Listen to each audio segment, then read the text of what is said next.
This is the Big O Show. This is the Big O Show. There he is, ready to go, ready to rock and roll. And, of course, he had Tua.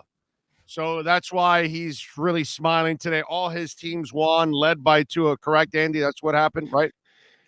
Big O, I actually do have a 16-team league in which I start Tua routinely. I had Tua, I had Nick Chubb in that thing, and I'm feeling pretty good today. I was unable to stack Tua with either Tyreek or Jalen Waddle, which would have made this an even better day. But I'll take 45 and a half fantasy points from my quarterback. Sure. Okay. I like that. So you do have Tua. That's ballsy. Does Tua become a top 12 starter now, or is it something that you just got to kind of keep on the radar saying maybe with those weapons he might have to be a top 12 starter? I'm just saying. And by the way, when you have a head coach that's got a play called "fuck it," I don't know, dude. That did you read the Peter King article, by the way? I haven't seen that yet. No. Oh yeah, amazing. no. That the play from the 3rd and 10 play that they went deep. That was called the "fuck it" play. Yeah. That's listen. He told Peter King the story. You should read it. It's actually pretty cool. Tua is the guy who gets to throw to Tyreek and Jalen Waddle, so it keeps him on the fantasy radar all season. He's obviously you've got Buffalo next week. That's a very different challenge than Baltimore. I think we have a couple takeaways from this past weekend's Dolphins game, and that is Tua is going to be able to put up numbers under almost any circumstances because of the quality of the supporting cast and because of his own ascendance as a quarterback. And then number two, this Baltimore thing looks exactly as bad as it did at the end of last season in that secondary. Like that was, all credit to Tua for the great performance and to Tyreek and Waddle. That was something beyond miscommunication that was happening for the Ravens. And of course they were dreadful late last year too. Remember, Joe Burrow had like a 500-yard game against them or some crazy thing like that. Everybody was lighting them up last year. They were last in the league against the pass. And it looked just like it did yesterday. Miscommunication. They've already got, they've got the Kyle Fuller situation. They've got Peters barely ambulatory, just coming back from the knee issue. So it's a mess, and it looks no better. So that's a team we're going to be able to pick on. Do I think of Tua necessarily as a top 12 start against Buffalo next week? Probably not, but he's not going to fall outside my top 15, my top 16. It's interesting. And by the way, the danger, some people have told me, I drafted Tyreek and Waddle. And normally I would say, yeah, that's not a good thing. But boy, yesterday it worked out, dude. Well, there's a handful of teams where that's okay, right? Like there's a handful of teams where all of the numbers go to a really sort of narrow usage tree. Like, I don't know, would you be feeling bad if you drafted T. Higgins and Jamar Chase? Probably not. Like there's a handful of teams where this works out every year. And it's not necessarily ideal, but when an offense goes off, it generally raises all boats. And so far, Tyreek and Jalen Waddle are where a huge percentage of the overall stats are going to go in Miami. They're uncoverable players. One-on-one, they're just too damn fast. There's too much damn team speed on the Dolphins to account for all these guys. So it's actually, that's shaping up as perhaps not the worst idea.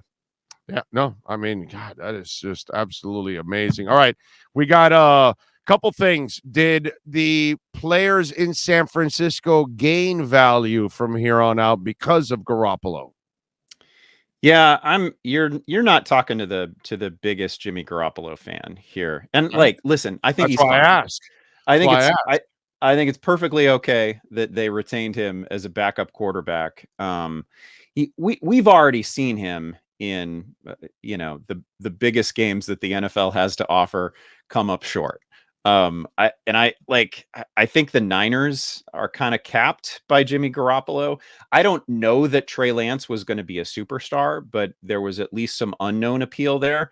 I know what the ceiling looks like with Jimmy Garoppolo, and it's fine, but it doesn't get you like to the summit, gets you real close. But the NFL now is a league in which, if you're going to make a deep playoff run, at some point you're going to have to put like 35 or 38 on somebody.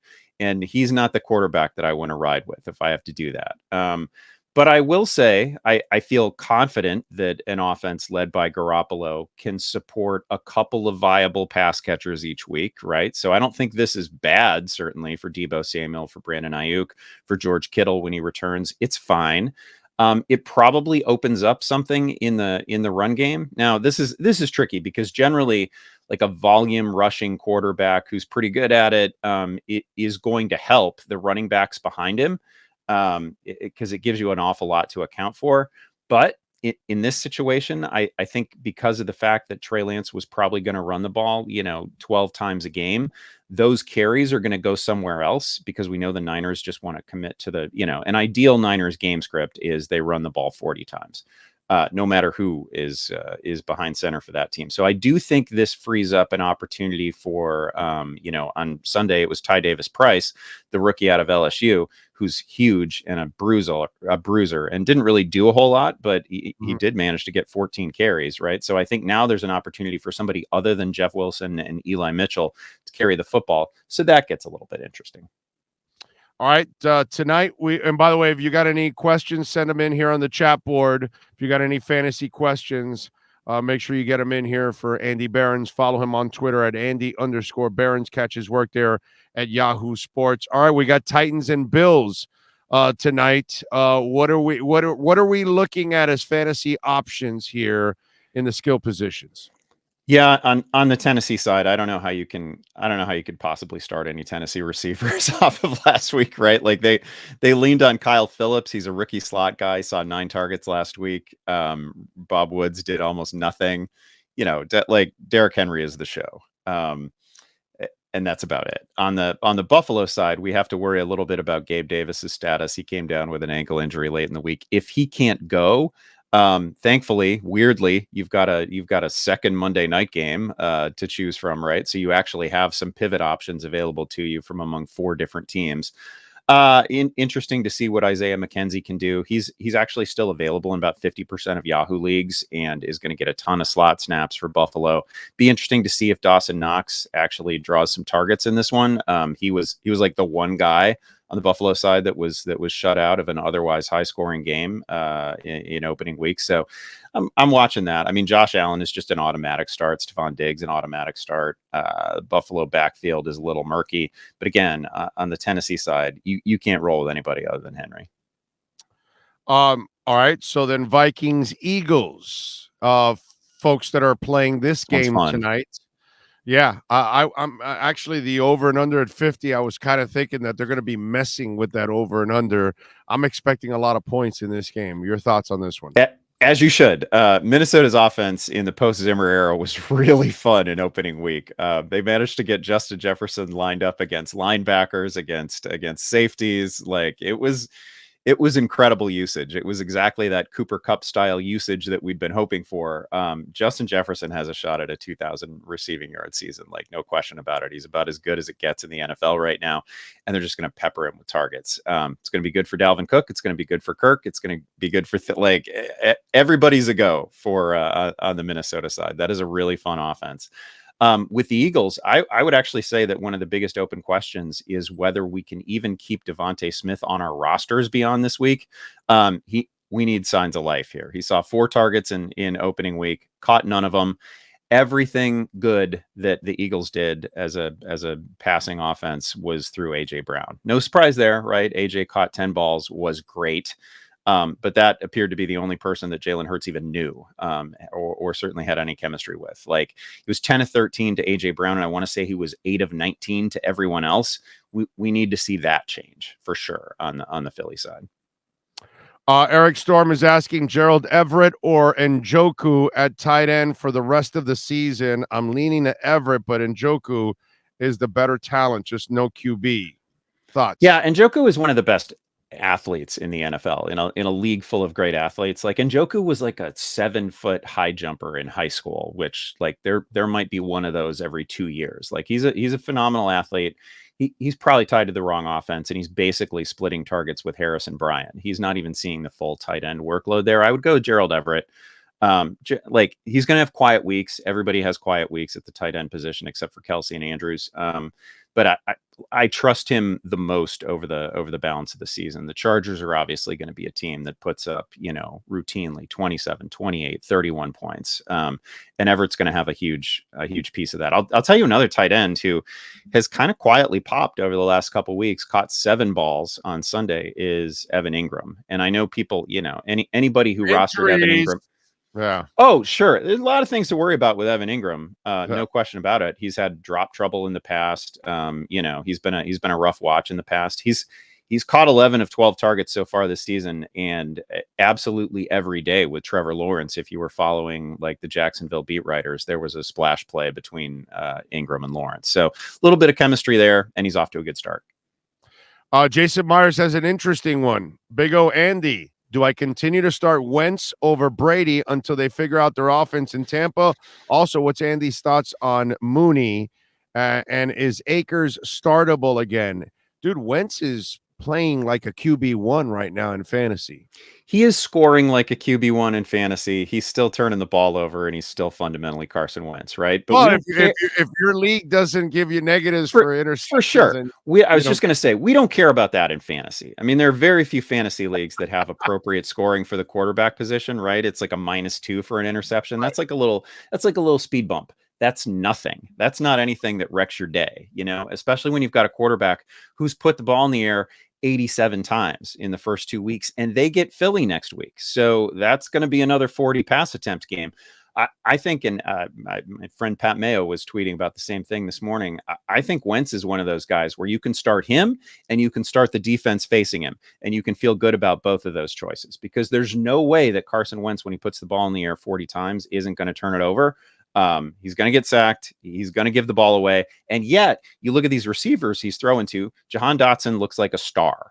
Jahan Dotson looks ready to shine in the NFL, right? He's only seen 5 targets in each of his first 2 games. He has 3 touchdowns. He has a 2-point conversion. He's pulling down contested catches. Looks amazing. He's got McLaurin. He's got Curtis Samuel, who's perfectly healthy right now and looking great. He's got Logan Thomas, who's back to full health. Like, it's quite a cast around him, and that defense can't stop anybody. So they're going to have to end up in shootouts all year. So I think Wentz is a perfectly startable fantasy commodity. When Brady obviously gets Godwin back, when he gets Evans back, I mean, he's still Tom Brady, and that's the guy you're going to be starting. He's coming off a 5,000-yard season. He's obviously great. He's the best to ever do it, all that. But for right now, I think in a matchup with Philly, sure, I'm willing to look the other way. If you want to start Carson Wentz, absolutely.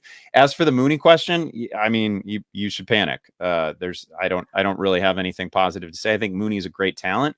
He's a guy who managed to have a big year last season in terrible circumstances, both in terms of, the head coach and the quarterback situation. But now you look at the Bears offense, they threw the ball 11 times on Sunday in a game that they trailed most of the way. They threw the ball 17 times the week before. Like, 28 pass attempts in 2 weeks is not going to pay the fantasy bills for anybody. I don't care if it's prime Jerry Rice. Nobody's having a big season on that kind of volume. It's not going to be that low all year.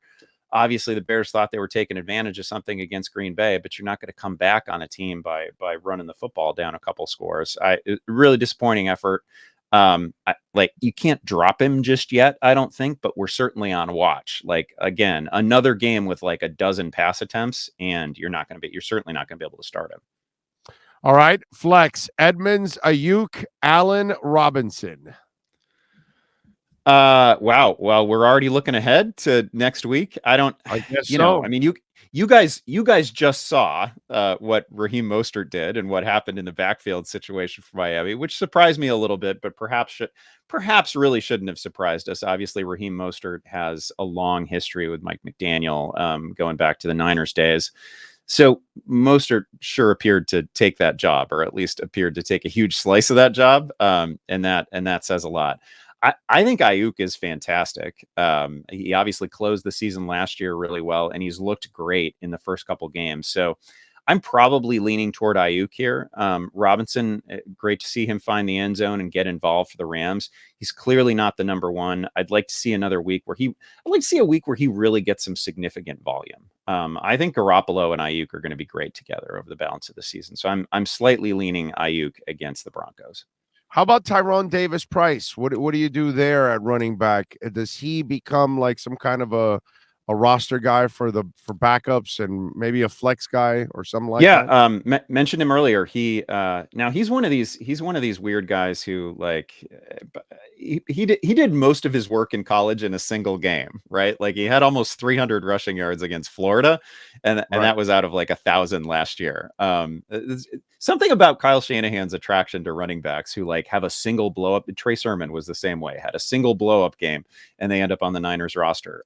He saw 14 carries on Sunday, which I think is pretty meaningful. He didn't do a lot with them, but he's sort of built in a laboratory for goal line work, right? He's 230 pounds. He's got a little bit of speed, a lot of power.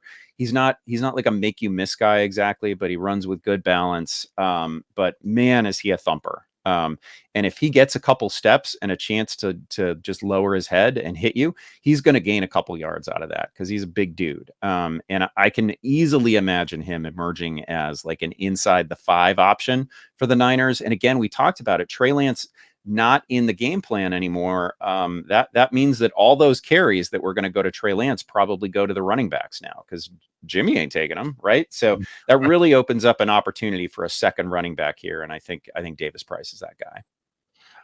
The real fantasy questions: Halle Berry or Jennifer Lopez? Somebody's asking. Wow, two just timeless classics here. And I hate to pick again, like same tier, right? If we're drafting, we answer all kinds of fantasy questions in this segment. So go ahead. I guess I'm gonna go Halle Berry, but that's no disrespect intended to Jennifer Lopez, but definitely same tier. All right, what is going on with Kyle? In fact, I'll say J-Lo in a PPR. How about that? Oh, there we go. Okay.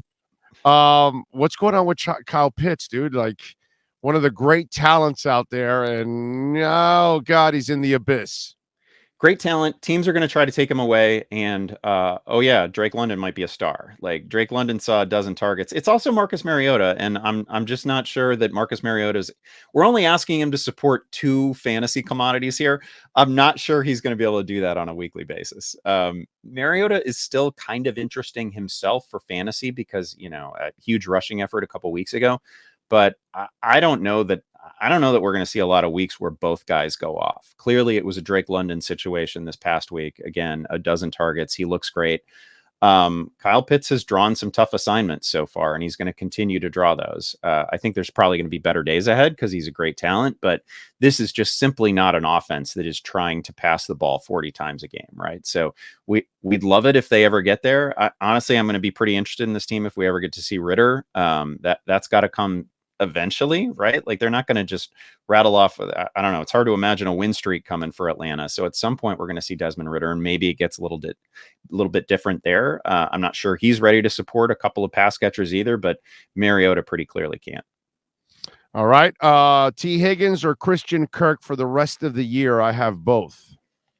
Wow. I mean, I hate to tell you that you're going to be starting one guy ahead of the other in every week going forward. I don't like everything that we expected for the Bengals is still in play, right? Nobody's running away with that division. They've played a couple of very close games. Burrow was coming off the appendix surgery, right? Like things are going to be fine for the Bengals. Christian Kirk is a clear number 1, a real talent, and Trevor Lawrence has also very clearly taken a step. He's not getting a lot of attention today because we saw so many crazy comebacks in the NFL yesterday. Obviously, the Dolphins being as dramatic as any of them. Tua is going to get a lot of attention today. Kyler Murray is going to get a lot of attention today, but Trevor Lawrence played a clean game. He's got some rushing juice to him as well. He's in an entirely different offense now. It's not the hellscape that we saw under Urban Meyer, right? Like Trevor Lawrence is going to have a season, and he's a huge talent. And so I do like Christian Kirk the rest of the way. I got to say, I kind of like Tua. He has like real coaching around him now. Is that what you're saying? Okay. Yeah. Yeah. What do you know? You have a grown-up coaching staff that can make all the difference, right? Like just the support system for a quarterback makes a huge difference. Well, in Miami also, they had no talent. Now they added talent, which was the other thing. Miami fixed everything, right? Like to an extent, fixed the offensive line, which was a joke last year and is now not a joke. And the receiving core is great. And I get it. And Lawrence has a little bit of that going for him. It's not the same quality receiving core, but I would probably rank, the this is just off the top of my head, I would probably have Christian Kirk as like the wide receiver 13 or 14 rest of season, and T. Higgins is like the wide receiver 14 or 15. They're right next to each other. I don't think there's a lot separating them, but you can feel, I don't know, if you're really torn about this, throw one of them on the trade block. You're going to get a huge offer. Or just go by matchups, dude. Yeah. Whoever's facing the worst secondary, and worst secondary, whoever's tied to a or, game where the total is 50 or 50 and a half, right? Like just or go with the receiver that their quarterback is facing the lesser pass rush too. Yeah. Whatever, just go with the matchup because they're so close. You're probably this is not really a fantasy problem that you have here. Yeah. Rostering both T. Higgins and but it can be a very frustrating problem because they're so even. You can pick one and the other one's the one that ends up shining, and that will happen to you, I bet, a couple times this year because it's hard to nail when each of them are going to have the superior week. You know what I'm saying? Because I guarantee that somebody in your league is willing to trade for Christian Kirk right now. For sure. That is absolutely the case. Guaranteed. All right, what do you got going in Yahoo so folks can check you out this week, my friend? Today, I'm writing about pickups for week 3. We got a podcast in the Yahoo Fantasy Football Forecast coming up. We're going to talk about all your pickup needs for week 3. And of course, we have Fantasy Football Live 1 hour ahead of kickoff on Sundays.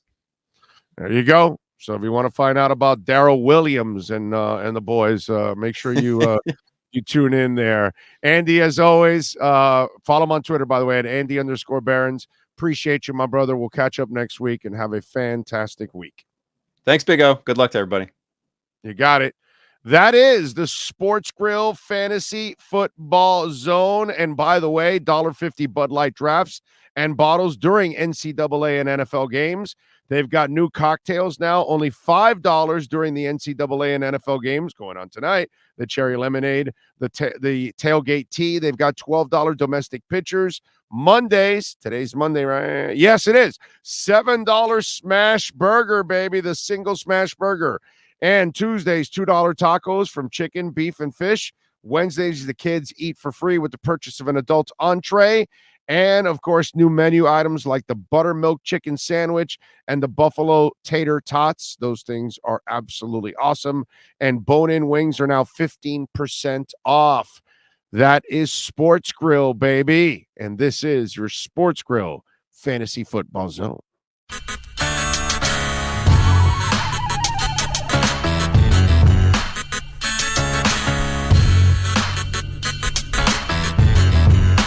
This is the Big O Show.